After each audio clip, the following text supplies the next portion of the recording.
Olá, o Página Aberta comemora neste mês de outubro seu aniversário de 4 anos. E no programa de hoje vamos exibir mais 2 reportagens de destaque nos últimos 12 meses. Você vai rever a história sobre a influência da maçonaria na construção de igrejas de Alagoas. E para começar, vamos voltar no tempo e refazer os caminhos de Dom Pedro II por Alagoas, 150 anos após a visita do imperador do Brasil. Dom Pedro usou o navio Pirajá para chegar a muitos lugares.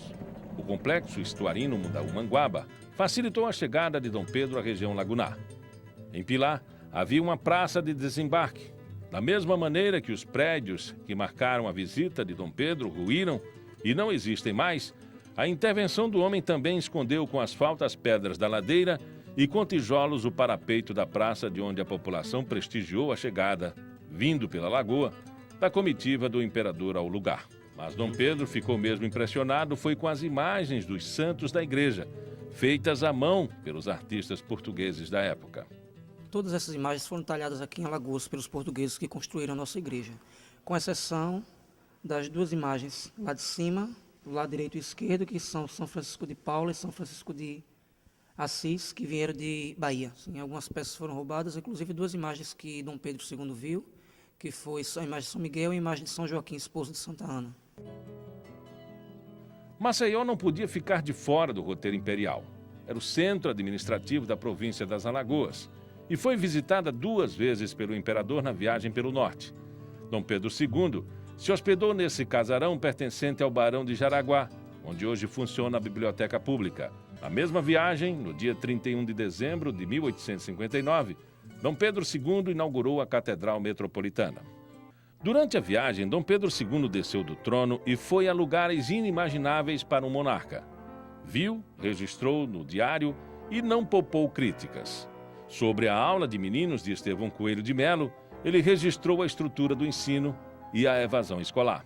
Matriculados em livros, 65, frequência 40 e tantos a 50, presentes, 4.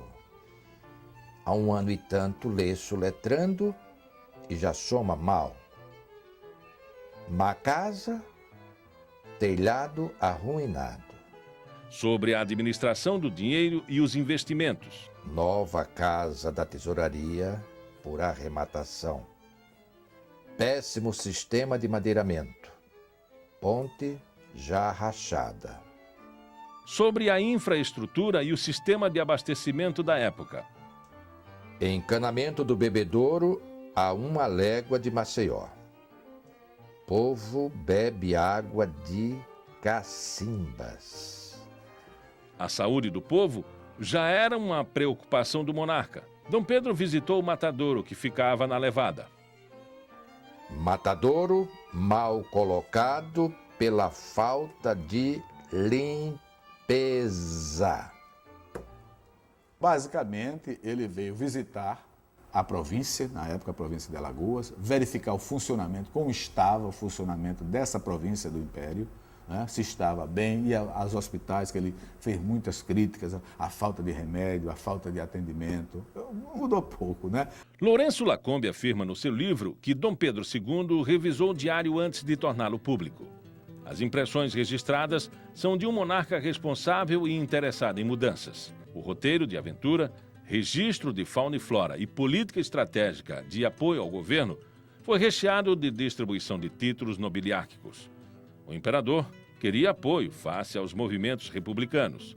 Quando Dom Pedro foi deposto por causa da proclamação no dia 15 de novembro de 1889 e levado ao exílio na França, curiosamente sob a liderança do alagoano Marechal Deodoro, o imperador revelou, bem-humorado, todo o respeito às boas lembranças de sua viagem a Alagoas. No momento do exílio da família imperial para a França, eles foram no vapor chamado Alagoas.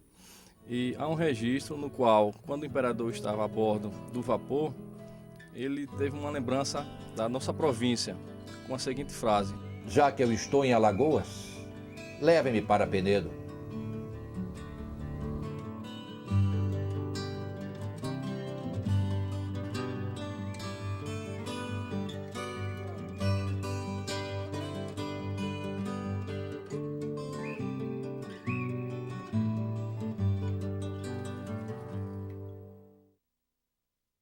E no próximo bloco a gente vai mostrar a influência da maçonaria na construção das igrejas de Alagoas.